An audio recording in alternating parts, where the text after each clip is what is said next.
(60세) 이후 어떤 친구와 함께하느냐에 따라 남은 인생이 달라집니다. 어쩔 수 없이 당신의 인생에는 평생 모은 돈, 건강, 그리고 마음의 평화를 빼앗아가는 사람들이 있습니다. 이 사람들만 피하면 노후가 평온해집니다. 사랑하고 축복합니다. 지혜 그리고 행복 채널을 찾아주셔서 감사합니다. 노후의 삶은 평온해야 하지만 잘못된 인간관계는 우리의 마지막 황혼을 망칠 수도 있습니다. 나이를 먹었다고 세상이 우리를 배려해 주지는 않습니다. 오히려 나약함을 틈타 착취하려는 사람들이 더 많아집니다. 오늘은 이런 사람을 알아보는 방법과 대처법을 알아보겠습니다. 3가지 사례를 통해 자신을 지키시는 시간 되시길 바랍니다. 구독, 좋아요, 알림 설정 꼭 부탁드립니다. 첫 번째, 나이 들어 관계를 끊어야 하는 사람은 예의 없는 사람입니다. 부산에 사는 68세 김수희 씨는 매달 동네 미용실에서 머리를 다듬곤 하셨습니다. 단골이 된 지 오래라 미용사와도 얼굴을 익혔고 별다른 불편함 없이 이용해 오셨지요. 어머, 어르신, 오늘도 똑같이 정리해 드릴까요? 미용사는 늘 친절한 태도로 맞아주었고 가벼운 농담도 주고받으며 편안한 시간을 보낼 수 있었습니다. 그러나 어느 날부터인가 분위기가 달라졌습니다. 미용사가 시종일관 귀찮다는 듯 툭툭 말을 던지기 시작한 것입니다. 어휴, 또 오셨네요. 어르신들 머리는 해드려도 티가 안 나서 손해예요. 김수인 씨는 애써 웃으며 넘겼지만 속이 상하셨습니다. 그래도 단골이라 여기 말고 다른 곳으로 가는 것도 쉽지 않으셨지요. 하지만 시간이 지날수록 미용사의 태도는 더욱 노골적으로 변해갔습니다. 요즘 젊은 손님들은 한 번 올 때마다 염색도 하고 파마도 하니까 이득인데 어르신들은 머리 깎는 돈도 아까워하시잖아요. 김수인 씨는 순간 당황하셨습니다. 돈을 덜 내거나 미용실에 폐를 끼친 적은 없었는데 왜 이렇게까지 대우가 달라진 걸까 하는 생각이 드셨지요. 그러던 어느 날 머리를 다듬은 후 계산을 하려는데 미용사가 퉁명스럽게 말했습니다. 어르신, 이제 기본 요금이 올랐어요. 갑작스러운 요금 인상에 놀라 이유를 묻자 미용사는 대수롭지 않다는 듯 웃으며 대답했습니다. 어르신들 머리는 손이 더 가잖아요. 시간도 더 걸리고. 김수인 씨는 주변을 둘러보셨습니다. 젊은 손님들은 여전히 기존 가격대로 계산하고 있었지요. 순간 가슴이 답답해졌습니다. 내가 이곳을 다닌 지 10년이 넘었는데 이렇게 차별받을 이유가 있을까? 화를 내고 싶었지만 참고 돌아오셨습니다. 혹시 자신이 과민 반응하는 것은 아닐까 싶으셨지요. 그러나 얼마 지나지 않아 더 황당한 일이 벌어졌습니다. 머리를 자르러 가서 대기하고 있는데 미용사가 김수인 씨의 머리를 힐끗 보며 옆에 있던 다른 손님과 소곤거리는 것이었습니다. 저런 분들 머리 한 번 하고 나면 몇 달을 버티니까 장사가 안 된다니까. 그 순간 더 이상 참을 수 없으셨습니다. 김수인 씨는 자리에서 조용히 일어나셨습니다. 그리고 차분한 목소리로 말씀하셨습니다.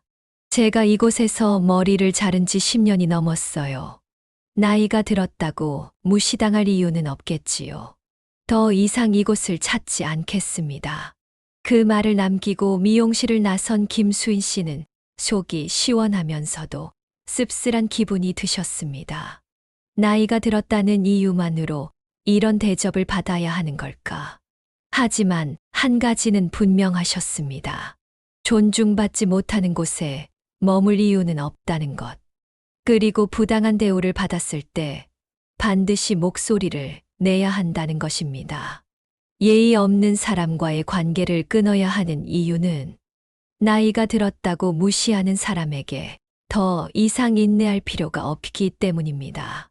오랜 단골이라 해도 나이를 이유로 차별하거나 하대하는 사람과는 관계를 유지할 이유가 없습니다. 존중받지 못하는 곳에는 더 이상 머물지 마세요. 관계든 단골이든 직장이든 존중이 사라진 순간 떠나는 것이 정답입니다. 부당한 대우를 받았을 때 반드시 목소리를 내야 합니다. 침묵하면 상대는 더 무시합니다. 불쾌한 일을 겪었을 때는 단호하게 대응하는 것이 중요합니다. 오래 관계를 맺었으니 괜찮겠지라는 생각을 버리십시오.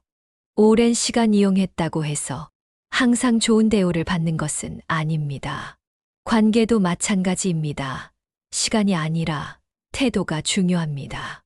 마지막으로 내 가치를 스스로 지키지 않으면 아무도 대신 지켜주지 않습니다. 나이 들수록 더 당당하게 요구해야 합니다. 부당한 대우를 참는 것이 미덕이 아닙니다. 나이를 이유로 무시하는 사람은 결국 내 존재 자체를 하찮게 여기는 사람임을 잊지 마세요. 그런 관계는 과감히 끊어야 합니다. 존중받을 수 있는 곳에서 존중받을 수 있는 사람들과 함께 하십시오. 두 번째는 도리를 모르는 사람입니다. 김수인 씨 10년 넘게 알고 지낸 친구 정명호 씨와 가까운 사이였습니다. 같은 동네에 살아 자주 만나고 서로 어려운 일이 있을 때마다 도와주며 지냈지요. 어느 날 정명호 씨가 다급한 얼굴로 김수인 씨를 찾아왔습니다. 수인 씨, 나 정말 난처한 상황이야. 급하게 돈이 필요한데 조금만 도와줄 수 있겠어? 김수인 씨는 당황하셨지만 오랜 친구가 어려움을 겪고 있다고 하니 모른 척할 수 없었습니다. 무슨 일이길래 그래요? 집 보증금을 올려야 하는데 당장 돈이 부족해서 그래. 이번 달만 어떻게 넘기면 해결될 거야. 한두 달 안에 꼭 갚을게. 김수인 씨는 망설이셨습니다. 하지만 평소 성실하게 살아온 정명호 씨였고 친구를 돕는 것이 도리라고 생각해 500만 원을 빌려주셨습니다. 그러나 시간이 지나도 돈을 돌려주겠다는 연락이 없었습니다. 김수인 씨가 조심스럽게 이야기를 꺼내자 정명호 씨는 당황한 듯 웃으며 말했습니다. 아이고, 미안해. 아직 좀 어렵네. 걱정하지 마. 조만간 갚을게. 그렇게 몇 달이 흘렀지만 여전히 돈은 돌아오지 않았습니다. 그러던 중 동네에서 정명호 씨가 최근 파크 골프를 배우고 여행도 다녀왔다는 이야기를 들었습니다. 순간 김수인 씨는 심장이 덜컥 내려앉는 기분이 드셨습니다. 돈이 없어서 빌려달라고 했던 사람이 이렇게 여유로운 생활을 하고 있었다니. 마음을 가다듬고 정명호 씨를 다시 찾아가셨습니다. 명호 씨, 지난번에 빌려준 돈 말인데요. 언제쯤 정리할 수 있을까요? 그러자 정명호 씨는 한숨을 쉬며 말했습니다. 수인 씨, 그거 가지고 너무 예민하게 구는 거 아니야? 우리가 몇 년 친구인데 돈 문제로 이렇게 나올 거야? 그 말을 듣는 순간 김수인 씨는 할 말을 잃으셨습니다. 돈을 빌릴 때는 다급하게 매달리더니 막상 갚을 때가 되자 오히려 자신을 돈 때문에 친구를 잃으려 한다고 몰아가는 태도가 황당하기만 했습니다. 결국 김수인 씨는 더 이상 돈을 돌려받기 어렵다는 걸 깨달으셨습니다. 그리고 더욱 씁쓸했던 건 친구가 아니라 자신을 이용할 수 있는 사람으로만 생각했다는 사실이었습니다. 그날 이후 김수인 씨는 더 이상 정명호 씨와 왕래하지 않기로 하셨습니다. 그리고 중요한 교훈을 얻었습니다. 그리고 다시는 우정을 이용하려는 사람에게 휘둘리지 않기로 결심하셨습니다. 도리를 모르는 사람을 조심해야 하는 이유는 돈을 빌릴 때 태도가 아니라 갚을 때 태도로 진짜 친구를 알 수 있기 때문입니다.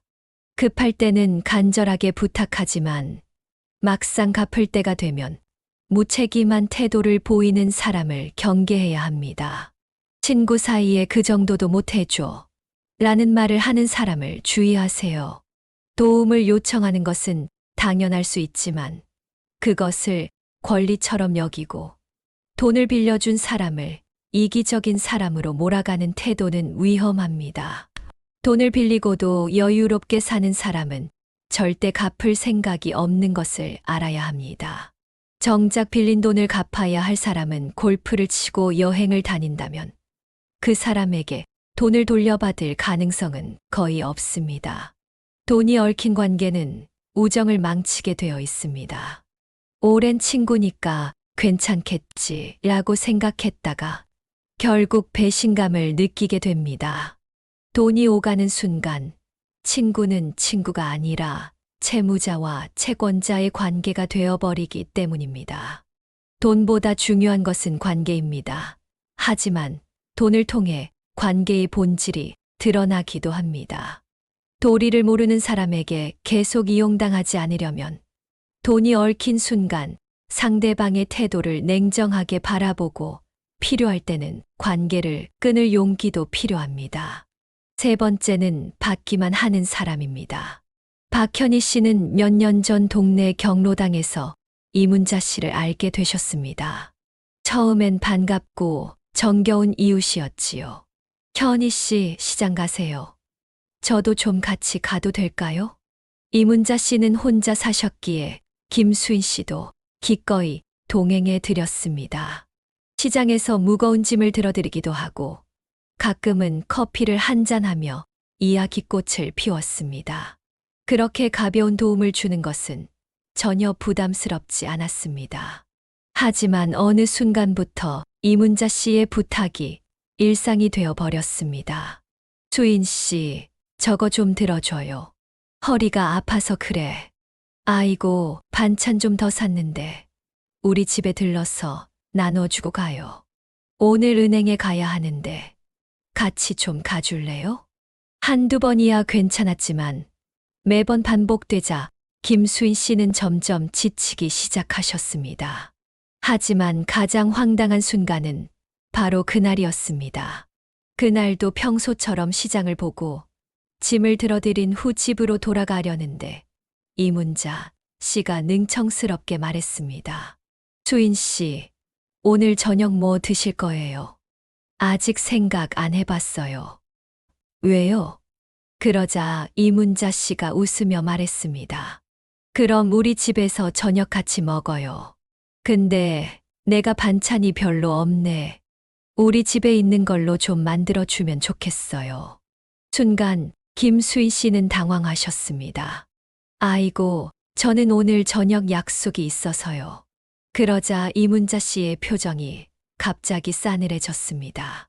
에이, 그동안 내가 수인 씨한테 밥도 사주고 커피도 샀는데 그 정도도 못 해줘요. 그 순간 김수인 씨는 깨달았습니다. 이 사람은 나에게 고마운 마음이 있는 것이 아니라 나를 편리한 사람으로 여기는구나. 그리고 불쑥 예전의 일이 떠올랐습니다. 몇 달 전 이문자 씨가 스마트폰 요금이 너무 비싸다며 김수인 씨의 요금제 변경을 도와달라고 했던 일.